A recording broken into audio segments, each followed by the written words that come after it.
안녕하십니까. 사랑하는 선후배 동지 여러분, 반갑습니다. 네, 큰 박수 부탁드립니다.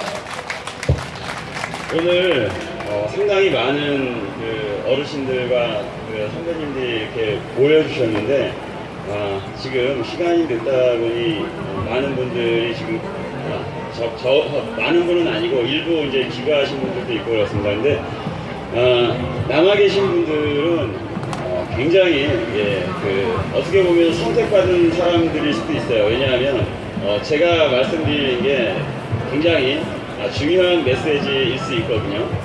그래서 여러분들 끝까지 남아주셔서 감사하고 제 이야기를 들어주셨으면 고맙겠습니다.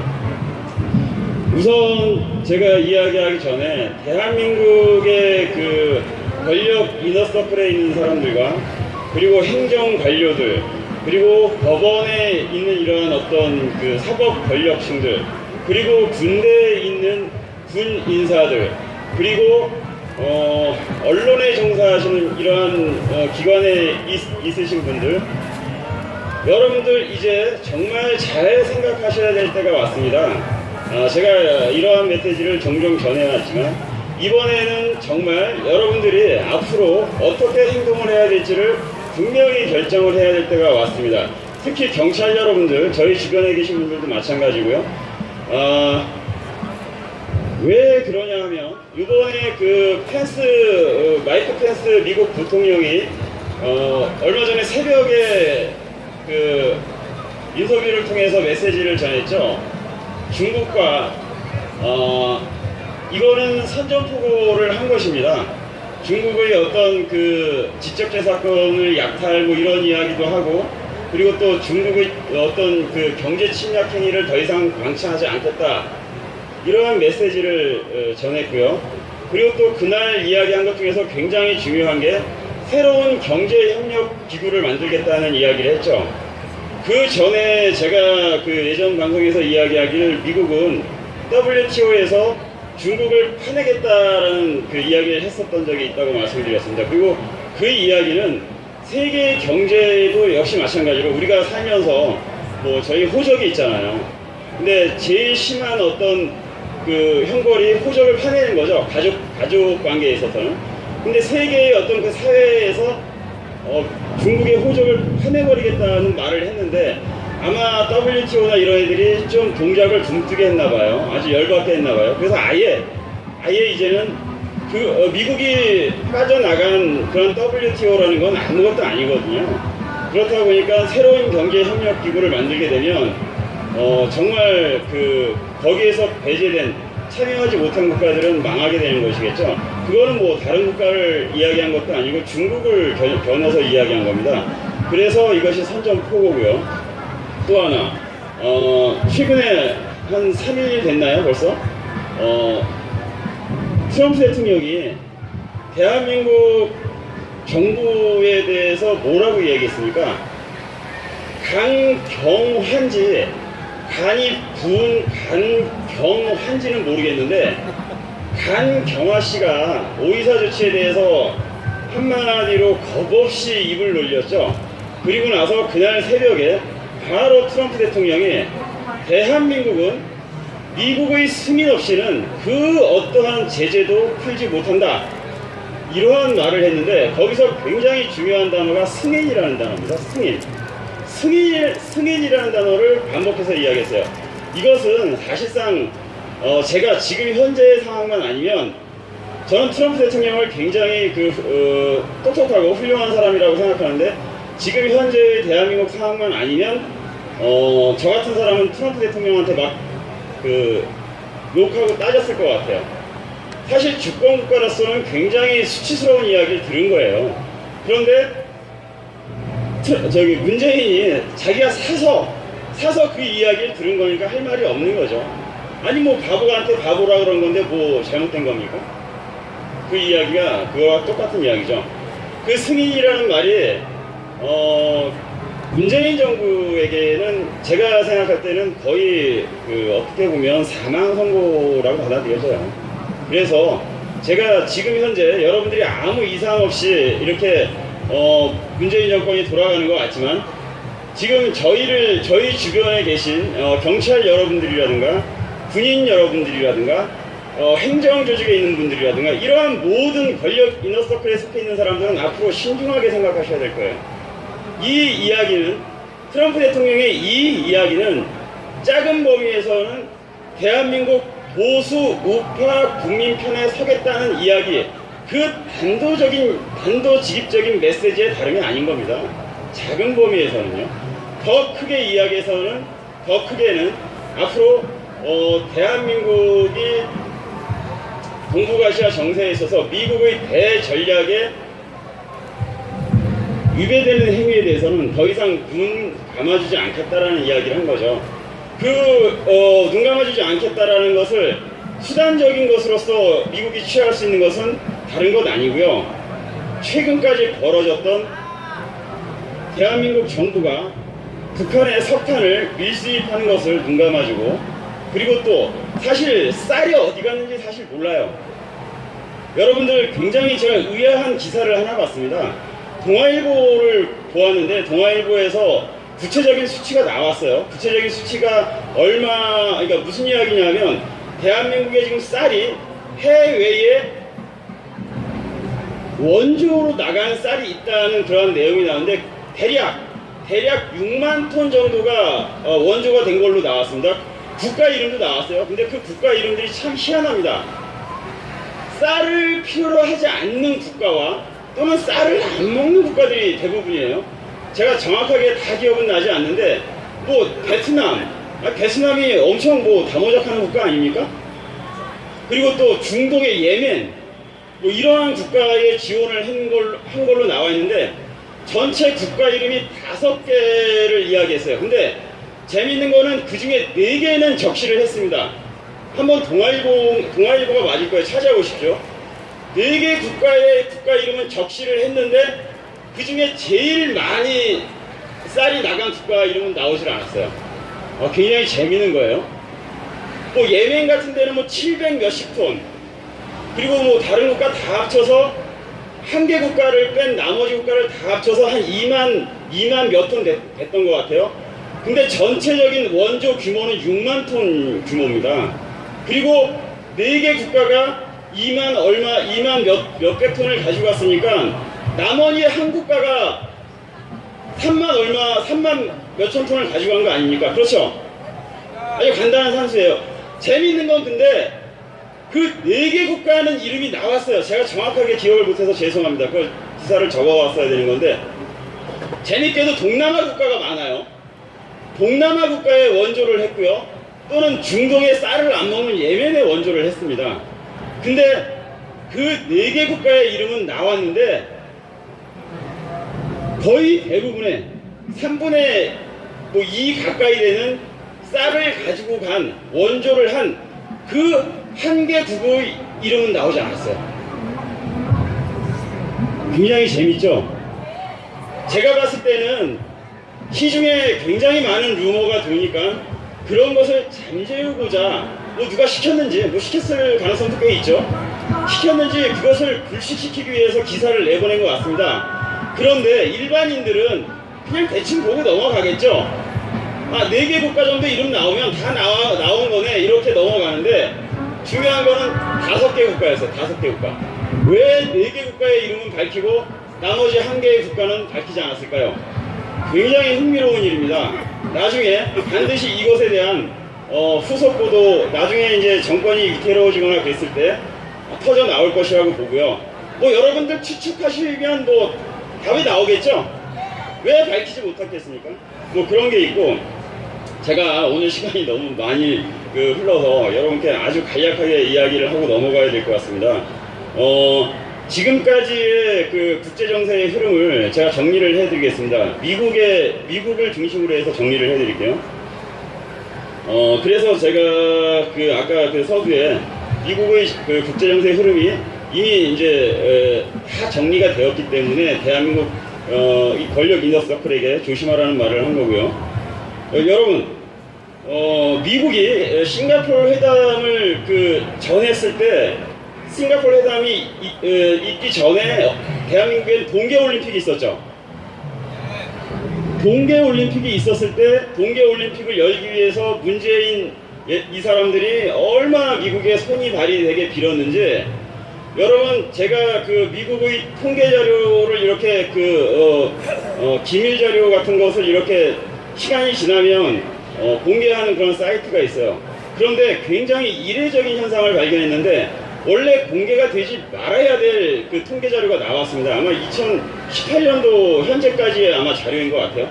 2017년도일 수도 있고요. 죄송합니다. 이것도 제가 기억력이 정확하지 못해서 17년인가 18년인가 하여튼 그런데, 중요한 거는 그 통계 자료가 어떠한 통계 자료가 있었냐면, 전 세계에서 미국에 로비하는 그 액수와 누가 제일 1등으로 로비를 했는가에 대한 통계 자료가 갑자기 툭 튀어나와서 공개가 됐어요.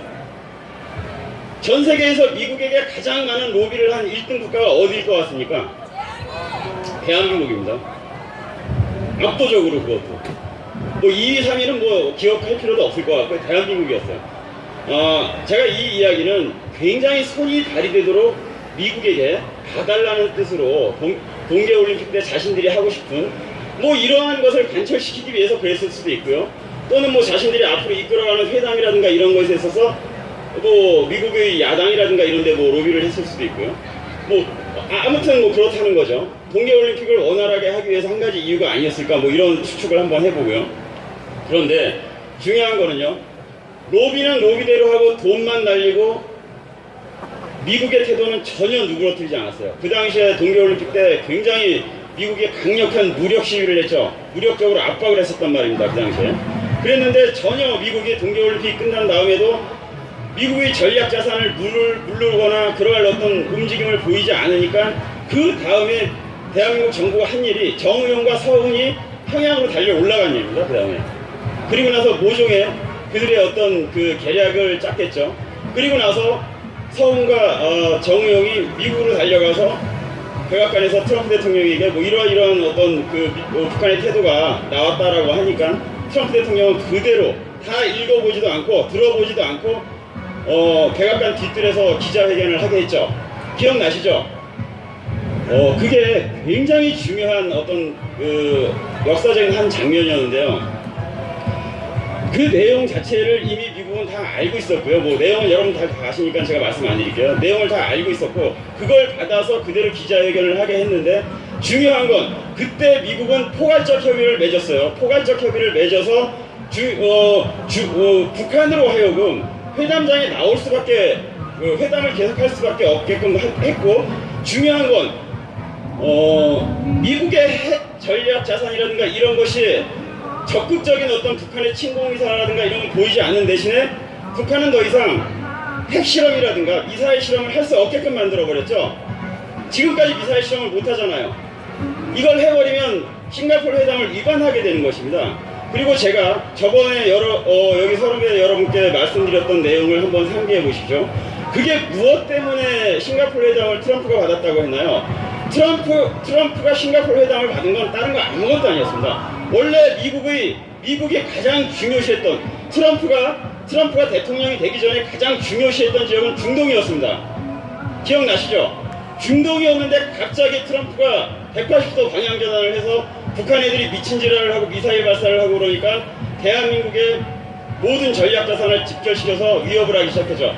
제가 기억하기로는 강습 항모전단까지 해갖고 한반도에 전략 자산이 제일 많이 전개돼 있을 때는 항공모함만 한 4개 정도, 4개의 전단이 이렇게 배치가 됐었어요. 강습 항모전단까지 해서요. 그 정도면은 대한민국 북한 콩가루 박사를 만들고 중국까지도 그냥 박살낼 수 있는 전력이 그 당시에 집결을 했었던 겁니다. 그것 때문에 무서워서 김정은이 회담장까지 나왔었던 거고요. 그런데 중요한 건 왜 그렇게 180도 전환을 했냐. 중국이 뒤에서 장난을 쳤기 때문에 그렇다는 거죠. 중국이 미친 개인 김정은을 앞세워서 미사일을 발사하게 하고, 그러한 미국의 주의를 흐트러뜨리기 위해서 중동에 쏠려있는 미국의 시선을 흐트러뜨리기 위해서 그랬던 건데 왜 중동의 시선을 흐트러뜨리려고 했을까요?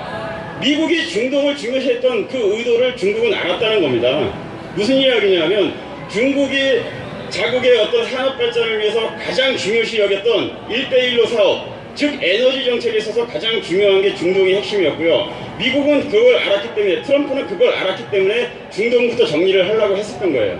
그런데 미친 개를 앞세워서 미사일 발사를 하고 핵실험을 하고 그러니까 방향을 180도로 대한민국으로 바꿨던 거죠.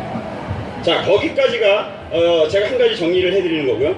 그러면 그 이후에 그 180도 달라진 이후에 싱가포르 회담이 열렸잖아요. 싱가포르 회담은 그러면 왜 트럼프가 그렇게 극적으로 받았나? 이게 굉장히 중요한 포인트입니다. 그건 뭐냐면요. 제가 그 당시에 싱가포르 회담을 딱 받고 열리게 됐을 때 방송을 통해서 한 이야기가 있습니다. 트럼프야말로 살라미 전법을 쓴다라고 제가 이야기를 했어요. 근데 그것이 지금 이제 와서 뭐 홍모식이라고 세종연구소에 근무하는 그 연구관이 있습니다. 그 사람이 이제 와서 그런 이야기를 하고 있습니다. 트럼프야말로 살라미를 쓰고 있는 것 같다. 이건 무슨 이야기냐면 싱가포르 회담을 통해서 트럼프 대통령은 북한은 북한대로 중국으로부터 강제 격리를 하는데 성공을 했고요. 더 이상 아주 친밀하게 노골적으로 물건을 주고받고 하는 행동을 못하게 만들었어요. 그리고 핵실험은 핵실험대로 억제를 하는 데 성공을 했고요. 강제로 뜯어놓는 데 성공을 한 거죠. 강제 이용을 시키는 데 성공을 한 거예요. 뭐 눈짓을 주고받을지는 모르겠지만. 그리고 나서 미국은 다시 중동으로 눈을 돌렸죠. 중동으로 눈을 돌리고 여러분 그 다음부터 생각해 보시죠. 예루살렘 수도 인정, 미국 대사관 예루살렘으로 이동하는 것, 그리고 또 이스라엘을 부추겨서 계속해서 시리아를 압박하고 이란을 건드리고 이스라엘을 뒤에서 배후에서 도와줌으로 인해서 이스라엘을 누구도 건드리지 못하게 하는 그러한 효과를 만들어냈습니다. 즉 중동은 이스라엘로 하여금 당당하게 하는 그러한 모종의 조치가 하나 완성이 됐고요. 그러고 난 다음에 미국이 한 것이 굉장히 중요해요. 무슨 일을 했냐 하면 그 다음서부터는 미국이 한 것은 세계정벌에 나선 일입니다. 여러분, 사랑하는 선후배 동지 여러분, 제가 세계정벌이라고 하니까 의아스럽죠. 뭐 전쟁을 했냐? 옛날에 징기스칸처럼 말을 타고 대륙을 누볐냐? 의아스럽죠. 여러분, 하지만 진짜로 세계정벌을 한 겁니다. 무엇을 통해서? 경제전쟁을 통해서 세계정벌을 끝냈어요. 그리고 마지막 전쟁에 지금 임하고 있는 겁니다. 제 이야기를 잘 들어보십시오. 미국이 중동 정책을 마무리 지은 다음에 그렇게 이란의 손발을 자르고 난 다음에 이란은 앞으로 11월 달서부터 석유 수출 못합니다. 그렇게 결정을 지어놨죠. 핵합의 탈퇴하고 막 이러면서 1년의 과정을 거치고, 그리고 나서 미국이 옮겨간 게 유럽으로 가서 맨 처음에 남미부터 정벌 하기 시작했죠. 경제전쟁을 말씀드리는 거예요. 남미의 멕시코부터 조지기 시작해서 무역장벽 설치하고 시공하는 데 성공을 했고요. 거기가 정벌이 끝나자, 정벌 끝났습니다. 어떤 식으로 끝났냐. 무역장벽과 이민자 문제를 극적으로 트럼프가 유리한 걸로 결국엔 합의를 봤어요. 민주당과. 그게 끝나고 난 다음에 바로 트럼프가 그 전쟁을 마무리 짓고 옮겨간 곳이 유럽이죠. 유럽 가서 메르켈과 독일과 그리고 또 프랑스와 여러 유럽 국가들 들었다 놨다 했는데 말을 잘 안 들었습니다. 왜냐하면 유럽 같은 경우에는 당장 중국하고 거래해서 얻어지는 이익이 컸었거든요. 많은 자동차도 수출하고. 그런데 그 말을 안 듣는 유럽을 들었다 놨다 하고 결국엔 말을 듣게 한 그 어떤 중요한 수단이 뭐였냐? 여러분, 미군을 빼겠다고 위협을 했습니다. 의아하시죠? 왜 미군을 빼겠다 했냐? 또 트럼프가 그렇게 말을 했냐? 안 했죠. 하지만 나토 군비 축소를 하겠다. 나토로 하여금 너희들이 훈련을 감당해라. 이런 이야기는 곧 미군을 뺄 수도 있다는 위협의 다름이 아닌 거예요. 여기에서 독일과 유럽 국가들이 완전히 맛이 간 겁니다. 여러분, 미군이 빠진 유럽이 무슨 힘이 있겠습니까? 거기다가 군사를 뺄 정도면 경제협력은 다 무너지겠죠? 그랬을 때 유럽이 제일 무서워하는 세력이 어디죠? 유럽이 제일 무서워하는 세력은 로스께죠. 옛날 어르신들이 많이 말씀하신 러시아죠. 러시아의 어떤 악몽은 유럽에게는 아주 머릿속에 깊이 각인이 돼 있죠. 특히 독일 같은 경우에는. 그런데 독일이 겁없이 미국의 군사 보호는 받으면서 러시아랑 친했습니다. 러시아 가스가 좀 쌌겠죠. 그러니까 뭐 갖다 쓰고 막 그랬는데 미국은 그걸 괘씸하게 여겼던 거고요. 군사적인 부분을 건드림으로 인해서 마지막엔 영국에 가서 유럽의 넘버원 최고의 강자는 어느 나라라고 생각하세요? 선배 동지 여러분, 유럽에 있어서 최고의 강국은 어디라고 생각하십니까? 어디요? 막 섞여서 들어서 잘 모르겠는데 영국입니다. 영국은 지금까지도 전 세계가 몇 개국이 있죠? 전 세계 200여 개 국가 중에서 땅덩어리가 어마어마하게 많은 나라가 사실 영국이에요. 제가 정확하게 어느 정도 되는지 기억이 안 나는데 아직까지도 50여 개 국가가 영연방에 속해 있습니다. 영국 여왕을 대장으로 모시고 있는 국가가 전 세계 50여 개 국가가 돼요. 그리고 실질적으로 제대로 사용되거나 아직까지는 좀 약간 뭐라 그럴까 사문화된 그런 어떤 법이 되기도 한 거지만 실질적으로 써먹은 적도 있어요. 하지만 의외 해상권 굉장히 큰 나라죠. 캐나다라든가 호주인가 캐나다 두 개 국가는 영국 여왕에게 형식적이나마 의외 해상권까지 가지고 있어요. 그걸 캐나다에서 한번 써먹었던 적이 있죠. 그 정도로 영국의 파워는 대단한 겁니다. 돈도 무지 많고요. 금융 강국이잖아요. 마지막으로 유럽의 길을 완전히 꺾기 위해서 트럼프가 영국에 가서 여지까지 전 세계의 국가 원수가 단 한 번도 하지 않았던 행동을 영국 여왕에게 했죠. 다시 말해서 영국 여왕을 기다리게 하고 영국 여왕을 트럼프 대통령 뒤에 쫓아오게 하고 영국 여왕에게는 악수를 하면 안 됩니다. 근데 트럼프 대통령이 가서 그냥 악수를 해버렸죠. 이건 무슨 이야기냐면 영국 너네들도 미국이 의도하는 대로 100% 따라와주지 않으면 버리겠다는 뜻이었겠죠. 그리고 그 다음에 일어났던 일은 모든 유럽 국가가 트럼프에게 무릎을 꿇는 현상이 벌어졌습니다. 다시 말해서 EU 총재가 미국으로 날아가서 미국이 원하는 거 다 들어주겠다고 했죠. 미국이 원하는 경제 조치, 미국의 대두를 수입하고 미국의 가스를 수입하고 자동차 관세 분야도 동등하게 맞춰갈 것을 이야기했단 말입니다. 이로써 유럽 정벌이 끝났습니다. 더 이상 유럽은 트럼프에게 반기를 주지 못하게 됐어요. 그 다음에 어디로 달려갔죠? 최근에 아베가 한 행동을 보세요. 아베가 중국에게 무엇을 해준다 그랬죠?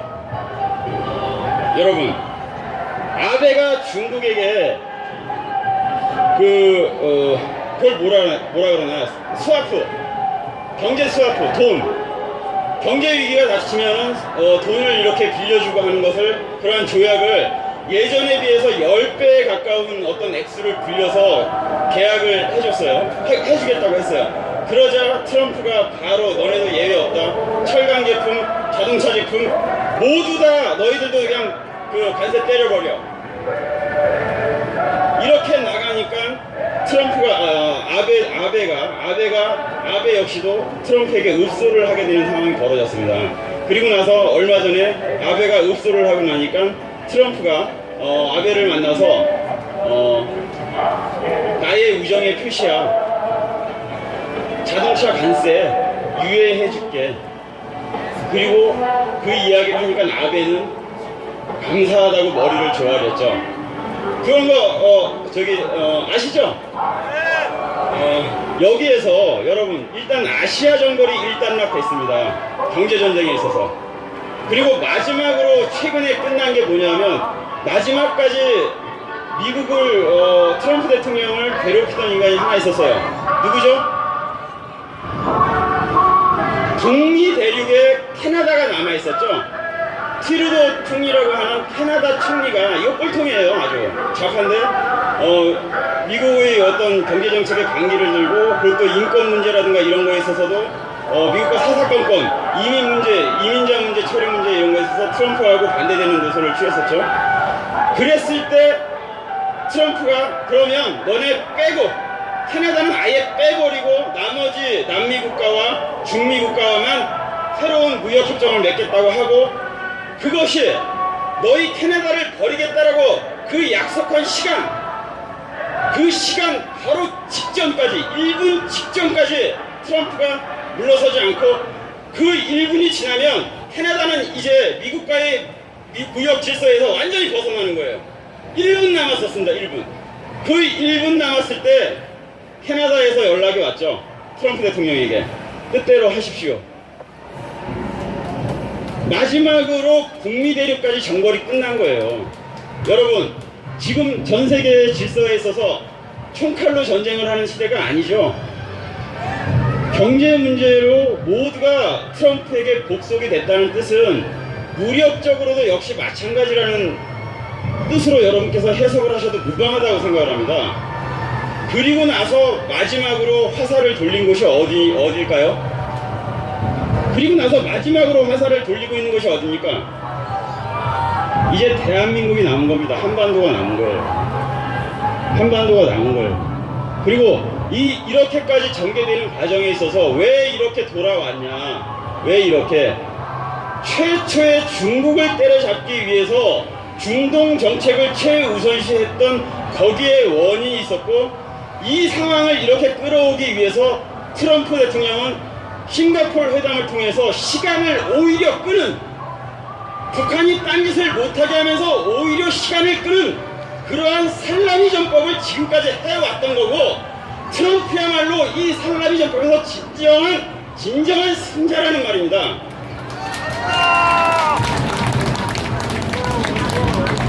그리고 마지막 이제 쐐기를 박았습니다. 어떻게 쐐기를 박았죠? 며칠 전에 이야기했던 게 쐐기를 박은 거예요. 문재인, 임종석, 너네 전대협 주사파들 미국의 승인없인 그 어떤 대북 제재도 해제하지 못해라는 못을 박은 거죠. 이것은 대한민국 보수 우파에게 던지는 메시지이기도 합니다. 대한민국의 권력층들 줄 잘 서라. 잘못하면 너희들이 깜빵가. 야 요즘에 보니까 좌파 운동권들 위세 좋더라. 정말 위세 좋더라. 나도 우파 운동권이라면 우파 운동권이야. 너희들 앞으로 내 앞에서 머리 조아릴지도 몰라.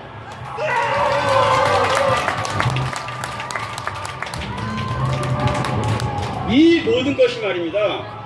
중국을 박살내기 위해서 트럼프 대통령이 이렇게 돌아왔던 것이고요. 그리고 그 마지막 대미를 장식하고 있는 중이에요. 마무리 짓고 내려가겠습니다. 정말 중요한 것은 아무리 이렇다고 하더라도 이렇게 결정이 지어지고 흘러간다고 하더라도 중국 가만히 안 있습니다. 여러분 중국이 가만히 안 있으면 어떻게 해요? 전쟁하겠습니까? 여러분 전쟁할 수 있을 것 같아요? 전쟁 못합니다. 전쟁을 할 수가 없는 거예요. 그랬다간 국제사회에서 완전히 진짜 박살이 나는 거죠. 미국이 다 정보를 해놨는데 국제연합군을 가지고 박살을 내는 거죠. 트럼프 대통령 말끝마다 미군 하지 않습니다. 유엔을 끌고 들어와서 지금 이야기를 하고 있어요. 유엔을 들먹이면서 이야기를 하고 있습니다. 이건 무슨 이야기야? 모든 정벌이 끝났기 때문에 유엔군은 트럼프 미친 거예요. 여기에서 우리가 굉장히 중요한 어떤 그 영감을 얻어야 되는 거고요. 그러면 앞으로 우리가 조심을 해야 될 건 뭐냐? 중국의 행동이 저는 예상 아주 심상치가 않다는 생각을 합니다. 대한민국에서 문재인이 트럼프 대통령이 그렇게 이야기했는데도 그 다음날 신문을 통해서 뭐라고 이야기했냐면 BBC하고 인터뷰에서 종전선언은 반드시 될 것이다. 예, 다음날 트럼프 대통령이 이야기했는데 다음날 그따위로 말을 했습니다. 그러면 문재인이 정신 나가서 미쳐서 그런 이야기를 할까요? 북한과의 계획도 분명히 있을 것이고 나아가서 배후가 있는 거예요. 누군가는 문재인을 움직이고 이 정부를 움직이는 뭔가 뒤에 음험한 세력이 있는데 저는 중국이라고 보는 겁니다. 중국에서 계속해서 어떤 남한에 심어놓은 간첩이라든가 대한민국에 있는 자신들의 추종자를 통해서 문재인에게 압력을 넣고 자신감을 가져라 뭐 이따위로 이끌 수도 있겠죠. 그런데 문재인이 이렇게 나가면 어떠한 문제가 발생되느냐. 문재인이 그럴 때마다 여러분 어떤 생각 드시죠? 여러분 느낌이 어떠세요? 여러분 감정이 어떠세요? 화가 나죠? 이걸 노리는 거예요, 이걸. 여러분, 문재인을 저렇게 계속해서 터무니없이 미친 듯이 문재인이 밀어나가면 대한민국 보수들은 길거리로 나가자, 돌멩이 던지자, 무너뜨리자 이렇게 나섰을 때 대한민국은 아수라장이 될 가능성이 굉장히 높다는 겁니다. 혼란스러운 뒤죽박죽 시리아 같은 생각, 시리아나 리비아나 이러한 상황을 연출해 버렸을 때 우리 굉장히 골치 아파질 수 있고 미군도 골치 아파질 수 있어요. 제가 무슨 말을 여러분께 드리는 건지 아시겠죠? 대한민국 내에 남남 갈등, 다른 말로 이야기하면 서로가 서로에게 총을 겨누는 상황을 만들어갈 수도 있다는 겁니다. 어쩌면 중국이 바라는 것은 그것일지도 모르겠어요. 제가 북한하고 문재인 정부하고 짜고 치는 고스톱 신당 이야기, 신당 창당에 대해서는 전에 이야기했고 오늘 우리 오토버님이 잘 이야기했으니까 더 이상 이야기하지 않겠습니다.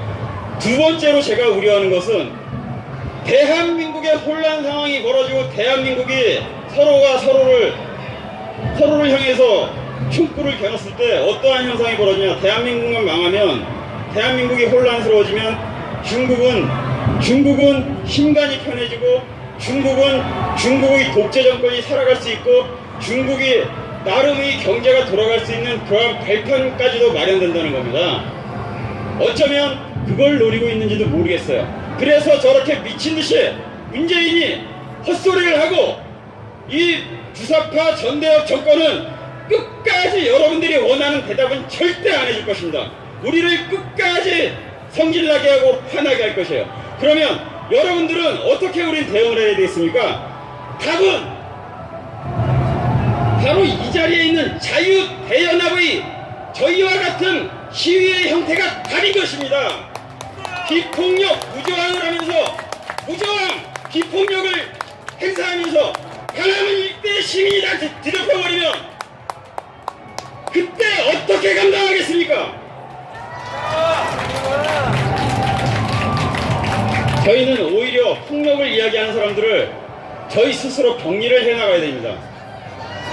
오늘 이 자리에서 선후배 동지 여러분께 그러한 우리가 지혜로운 대처를 앞으로 중국의 음험한 흉계 같은 것을 생각해보자라는 의미에서 말씀드렸고 우리의 현명한 대처가 필요한 시점이라고 생각합니다. 감사합니다.